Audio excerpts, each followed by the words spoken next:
Yo! What's up, what's up? Ayan, kamusta mga utol, and then welcome sa video na ito. So once again, this is pa yung kaibigan ni Kiko. By the way, sa mga hindi pa pala nakapag-subscribe or nakapag-follow dyan, ang aking Facebook, YouTube at saka sa TikTok, alam nyo na po yung dapat ninyong gagawin, which is sapat na po yan para mas lalo pa tayong magaganahan. Okay? So ito mga utol, dagdagan ko na naman ang inyong mga kaalaman.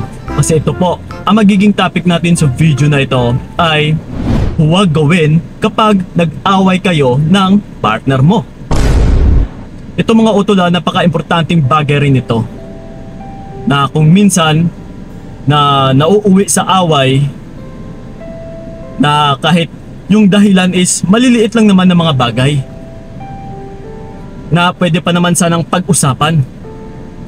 Pero dahil sa mga maling gawain ay dito pa minsan humahantong na nag-fade yung love or yung pagmamahal ng isang tao. Dahil sa mali mong nagawa since nung nag-away kayo. Na baka may nasabi kang hindi maganda, na baka may nagawa ka ring hindi maganda sa kanya. Yes.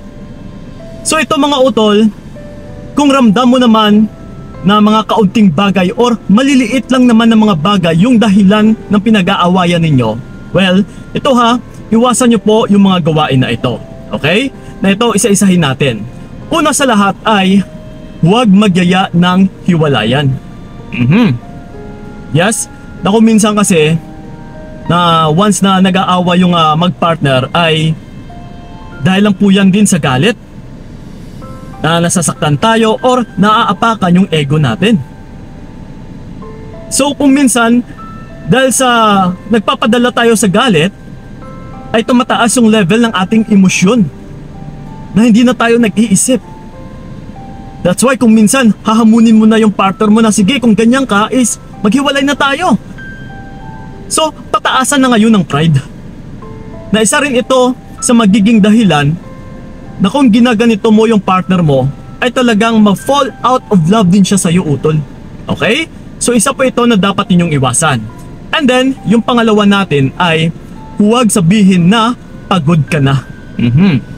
Same thing na rin ito na parang pinakita mo sa kanya na ayaw mo na magkahiwalay na kayo. Kung maliit lang talaga utol na bagay yung pinagsimulan ng away ninyo, huwag na huwag mong sabihin ito. Dahil mas lalo pang lalala yung situation. Na mapapaisip yung partner mo na, uy, grabe naman, napagod na pala siya.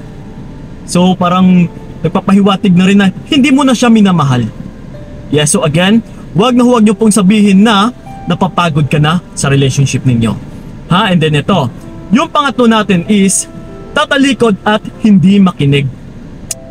Alam nyo ba na lahat naman na away or problema sa loob ng relationship ay napag-uusapan utol? Again ha, lalong-lalo na kapag nasa maliit na bagay lang naman yung pinagsimulan. Pag-usapan nyo. Ha? Madaan po ito sa mahinahon na pag-uusap. So ngayon, yung problema na ito, paano mabibigyan ng solusyon kung yung isa sa inyo ay hindi nakikinig, tumatalikod, umaalis? So again ha, hanggat maaari kung gusto nyong isalba yung relationship ninyo ay makinig kayo sa isa't isa once na may dumadating na problema. Okay? So yon. And then ito, yung pang-apat natin is nagkamali akong minahal ka. Huwag na huwag mo rin itong iparinig sa partner mo.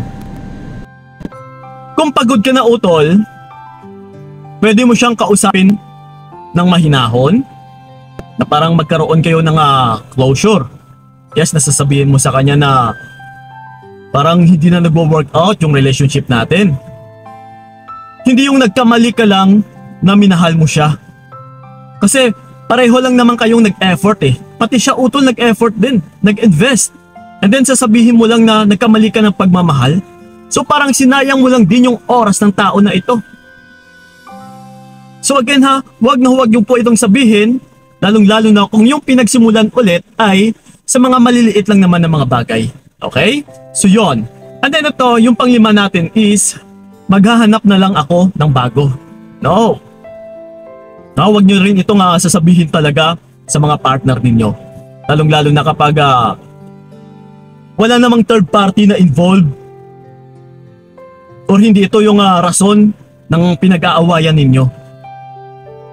Kasi kung sa mga maliliit lang naman ng mga bagay utol, and then once na sinabi mo ito na maghahanap na lang ako ng bago, ay talagang madidismaya yung partner mo. Na mas lalo rin siyang madidismaya talaga na maghahanap ka ng bago, pero deep inside utol is hindi mo naman pala gusto. So ngayon, kung naisabi mo na ito na maghahanap ka ng bago, mag-ingat ka utol. Dahil baka maunahan ka pa ng partner mo na hindi mo naman pala sana sinasadya, na ayaw mo naman pala sana nga masira yung relasyon ninyo. So again, una sa lahat ay mag-isip ka ng mabuti kung ano yung sasabihin mo, na kailangan pag-isipan mo rin dapat bago mo ibitawan yung isang salita. Okay? So yon. And then ito yung pang-anim natin ay ibalik yung dating pagkakamali. Lalong-lalo na talaga sa mga kababaihan. Na yung mga natapos na which is nakalipas na way back 10 years ago na is binabalik pa rin. Hana, alam mo ba dati ganito ka naman ganito ganyan. So again mga utol ha, minamahal mo yung tao. Pero may hinanakit ka pala or may hinanain ka pala sa kanya na matagal na. So please ha, kung tapos na yun utol, kailangan mong kalimutan. And then mag-focus ka dito sa bagong pagkakamali niya. Hindi yung sa mga nakaraan pa. So kung mahalaga pa sa'yo or kung importante pa sa'yo yung relationship ninyo, ay huwag mo rin gawin ito sa kanya na ibabalik pa yung mga nakalipas na mga pagkakamali ng partner mo. Okay? So yon. And then ito yung panghuli natin or yung pampito natin is yon. Ayan, naputol. Ito ipagpatuloy lang natin kasi bumagsak or natanggal yung mount ng camera natin. Okay? So ito.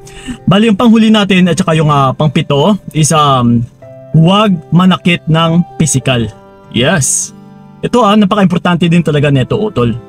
Na once na may away kayo ng partner ninyo, ito mapababae mapalalaki kasi meron din talagang nananakit physically.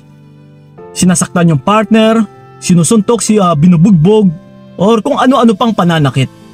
So, hindi rin ito maganda pagdating sa relationship na kung pwede lang sana ay maaayos pa, pero kung nananakit ka kasi utol, pang matagalang trauma sa partner mo. Kasi kung titignan is sa isang relasyon ay dapat nagmamahalan kayong dalawa. Nag-uunawaan, nag-iintindihan, okay? Pinag-uusapan yung lahat ng problema. Hindi yung magsasakitan. Okay? So, kung may problema man na darating, kasi wala namang perpekto talaga sa relationship utol, pwede po yung pag-uusapan. Pinag-uusapan po yan ng mahinahon. Dahil wala pong problema na hindi nasusolusyonan. Okay? So yun lang po mga utol, yung mga gawain na dapat inyong iwasan once na kayo ay nag-aaway. Kasi kung pa pwede lang ay ayusin nyo muna. Huwag magpadalos-dalos na kung ano yung lalabas sa iyong bibig or kung ano man yung magiging actions na gagawin mo. Kasi once na may galit ay nawawala ka sa iyong pag-iisip. And then nasa huli mo na marirealize na mali pala yung naging desisyon mo. Okay? So yun lang po mga utol, sana'y nakatulong talaga yung video na ito. So yun lang po, maraming salamat. So ingat kayo, God bless and babush! Binigay ko lahat para wala kang